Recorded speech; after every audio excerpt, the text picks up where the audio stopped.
ingin membuat direktori film Indonesia, jadi khusus tentang film Indonesia, apa dan siapa, film apa, insannya siapa, yang terjadi apa, ceritanya seperti apa. Ujung-ujungnya adalah promosi, jumlah penontonnya berapa. Nah, pertanyaannya adalah apakah ini updatingnya tahunan atau updatingnya 2 bulanan atau 3 bulanan atau 6 bulanan, itu tergantung dari nanti hasil dari yang bisa dihasilkan dari pertemuan hari ini dan besok. Saya pikir itu dari saya. Sinopolis kedepannya ini ada proyeksi untuk menumbuh kembangkan jumlah layar dakwah. Baik Pak, jadi memang saat ini pipeline kita ada beberapa proyek yang memang sedang kita siapkan gitu ya Pak. Mudah-mudahan bisa segera terlaksana gitu ya, dan bisa memfasilitasi lebih banyak lagi untuk film-film Indonesia khususnya gitu ya Pak. Doakan saja teman-teman gitu supaya kita bisa gain more in the next 4-5 years gitu ya, jadi bisa facilitate everything. Ya, karena begini Bu, karena melihat dari pertumbuhan industri film Indonesia yang luar biasa menjanjikan, bahwa sekarang Indonesia itu mencapai jutaan penonton itu bukan sesuatu yang sulit, apalagi sudah ada film yang akan menembus 10 juta, artinya potensi marketnya itu besar. Dan begitu banyak produksi-produksi film ya seperti yang dikeluhkan oleh teman-teman, mereka sudah bikin tapi nggak tahu kapan tayangnya, jadi hitungannya juga pusing mereka Bu. Apa sih gitu kan, pertanyaan yang mendasar. Tapi intinya bahwa di output terakhir itu kebutuhan itu adalah untuk kemajuan industri. Tanpa database, tanpa data kita tidak tahu kemajuan industri film Indonesia ini seperti apa. Ini kepada film ya, sebenarnya kan industri kreatif. Jadi tanpa database yang disusun secara benar, tanpa database yang bisa akurat, itu sebenarnya kita bekerja dalam kebutaan. Industri ini sebenarnya maju nggak sih gitu kan? Kalau dari laporan mungkin secara parsial keluar gitu kan, film ini film ABC yang angkanya gede sekian juta, sekian ratus ribu atau malah puluhan ribu saja.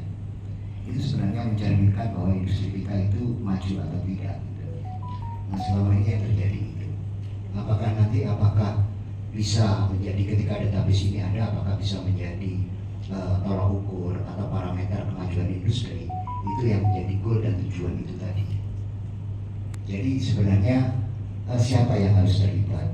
Ya semuanya, ekosistem yang ada dalam industri ini. Tidak bisa bahwa produser saja tanggung jawab, memilih bioskop sebagai outputnya, tidak bisa seperti itu, tapi tanggung jawab bersama. Terus kembali kepada sedikit mundur lagi kepada penyusunan database. Nah database sebenarnya yang dibutuhkan apa? Database itu macam-macam. Jadi misalkan dalam industri ini hanya sales penjualan saja ada itu, atau mungkin produksi sebuah film itu di katalog atau di database-nya tersedia enggak, hanya untuk itu saja. Agak digunakan oleh Ibu Sedini, ya Ibu Dini ya saya panggil, mempunyai 73 bioskop, 416 layar dan 30 kota. Ini catatan saya pada tahun 2023. Saya yakin jumlah ini sudah berkembang, bertambah dengan kota-kota. Mungkin ini beberapa produser dari daerah Ibu Sedini ya, yang dari Makassar, dari Kendari, Sulawesi Tenggara dan yang lain-lainnya. Mungkin saya persilakan untuk saya buka di sini jabatan Pak UCI sebagai dua macam, ada development managing, development sama satu lagi untuk bantuan untuk legal juga. Legal ya. Oke. Jadi Anda seorang analis atau makro ya? Oh belum sampai berapa? Manajer. Oke. Kemudian saya perlu sampaikan kepada Ibu Sedini Aminah Pasati. Silakan. Tentang angka-angka tadi, saya yakin angkanya itu sudah bertambah lagi. Karena ini catatan saya tahun lalu. Dari 416 layar dan 30 kota sudah berkembang. Silakan. Apa masih sama sih Pak? Ya. Karena ini masih baru awal baru 1/2024, jadi angkanya masih sama. Angkanya masih sama ya. Oke, jadi saya tidak salah untuk catatan ini ya. Dan yang saya sangat kagumin beberapa layar dari CGV ini menayangkan khusus film Indonesia. Bahkan ada yang tidak ditayangkan, mohon maaf, di jalur bioskop tetangga, tetapi tayang di CGV. Betul kan? Oke, saya silakan Ibu Sedini untuk bukan memperkenalkan lagi ya, menceritakan tentang CGV. Sistem atau caranya seperti apa biar PH baru itu bisa menayangkan di CGV. Apakah dari PH itu datang ke kantor CGV atau seperti apa? Kayak gitu. Dan kiat-kiatnya gimana biar bisa ditayangkan di CGV. Terima kasih. Terima kasih Pak Agus. Mohon maaf ya Pak, itu biasanya menentukan filmnya itu dari programming team Pak. Jadi saya juga kurang paham cara kajiannya atau untuk menilai atau melihat kesempatan dari film tersebut itu bagaimana, dari mana itu saya juga tidak begitu paham Pak. Ya. Mohon maaf, jadi saya nggak bisa kasih jawaban atas pertanyaan tersebut.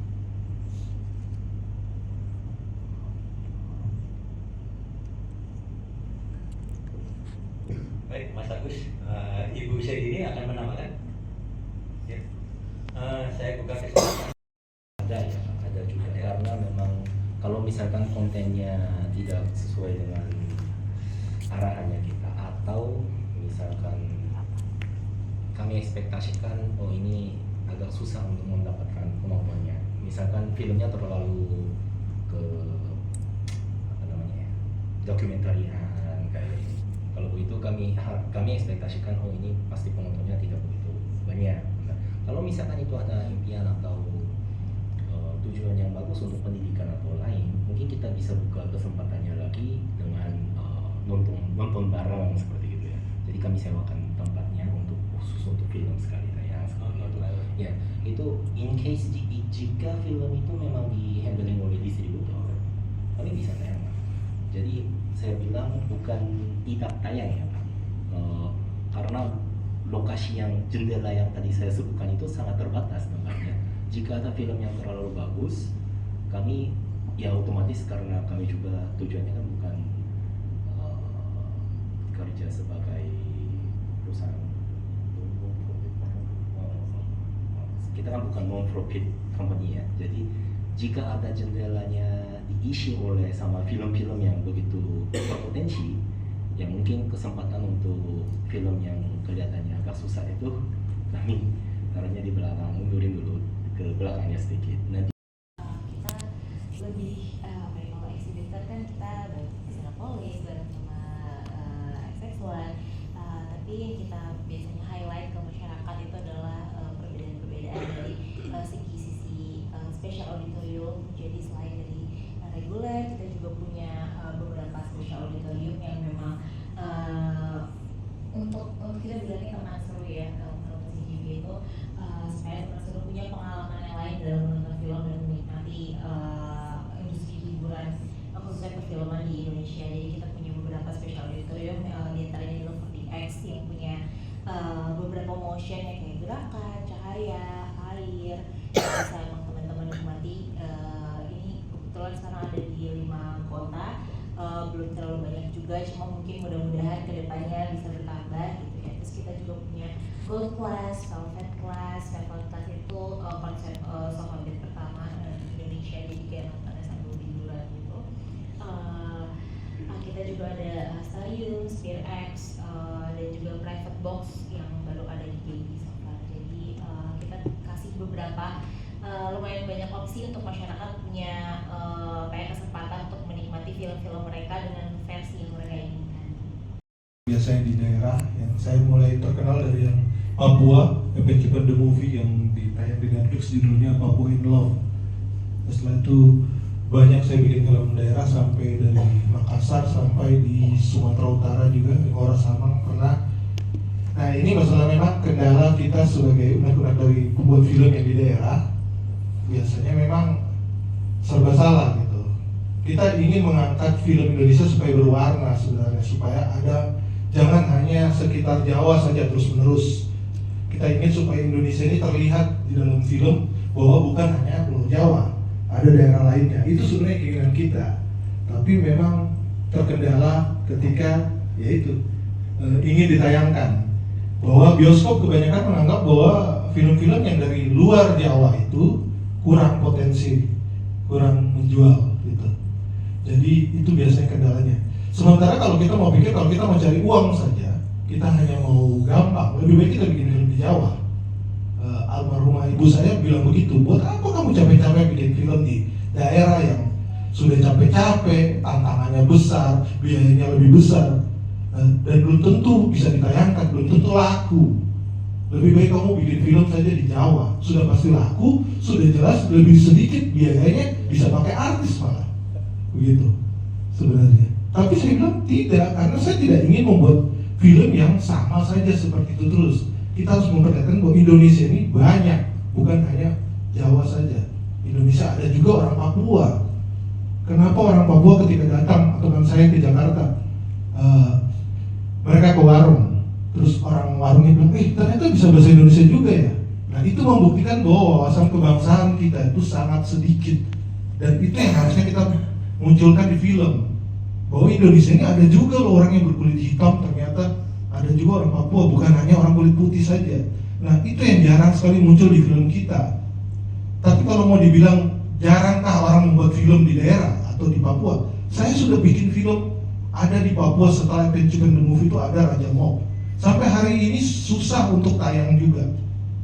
Sampai hari ini masih sulit untuk ditayangkan. Katanya kalaupun tayang hanya mau dikasih layar hanya di timur saja. Dan terus mau balik modal dari mana? Bikinnya besar biayanya. Sebelumnya saya Huri Aini Huda, brand marketing manager dari Cinepolis Indonesia. Please call me Huri aja. Jawab pertanyaan Bapak, saat ini Cinepolis Indonesia terdapat 295 layar di 38 kota dengan 56 lokasi Pak pada saat ini. Oke, jadi 29 kota tadi. 38 kota. 38 kota, 59 titik, 200 sekian layar. 295 layar.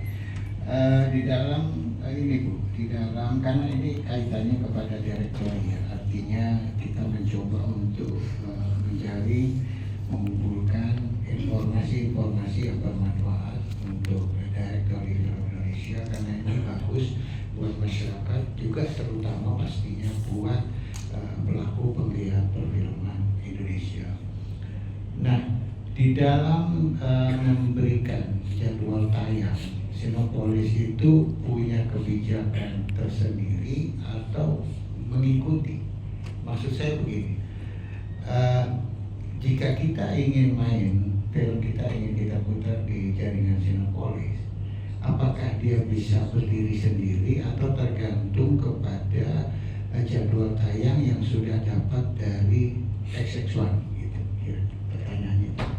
Baik, terima kasih Pak atas pertanyaannya. Jadi untuk film-film yang tayang di Cinepolis ya Pak, biasanya paralel sih Pak, bisa mengikuti gitu Pak dari jadwal yang sudah tayang dari kakak tertua gitu ya sebutnya gitu.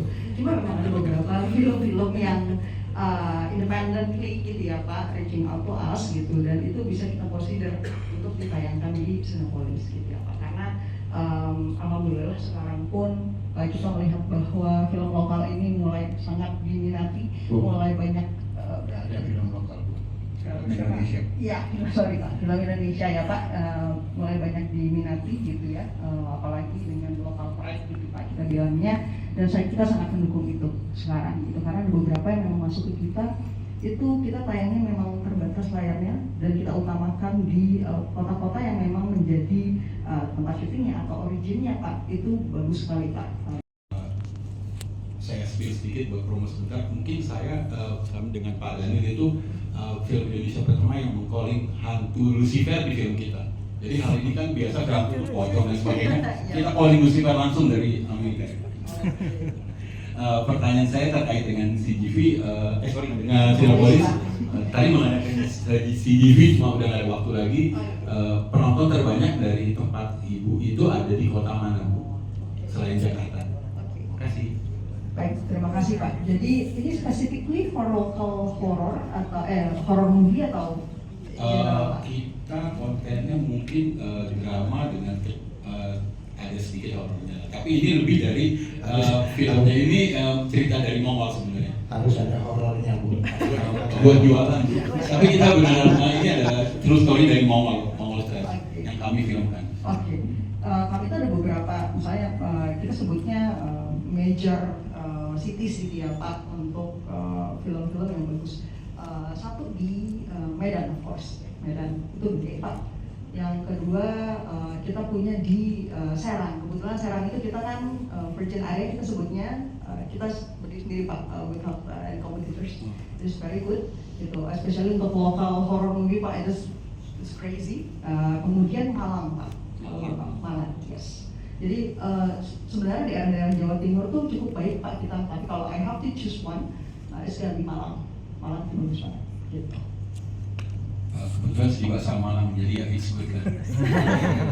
Tapi punya harapan yang besar. Kami mungkin semua tadi Bang Aco juga sudah menceritakan bagaimana sulitnya kita mendapatkan layar. Cuman masih ada ini Bu, baik tadi CGV maupun Cinepolis, bahasanya masih bahasa dikotomi. Karena tadi kita sepakat tidak ada film lokal, film nasional dengan local wisdom. Karena bahaya juga nih Pak Adi, kalau masih mendikotomikan ini film daerah Makassar, akhirnya kita cuma dapat layarnya di Makassar gitu. Saya mencontohkan Bu, waktu film saya The Toing itu film Makassar. Tapi film saya menganalisa, waktu itu kita dapat 120 total ya, totally 126 layar. All ya, 126 layar. Kita di Bengkulu kita bisa bertahan 30 hari. Di Lampung kita bisa bertahan 35 hari.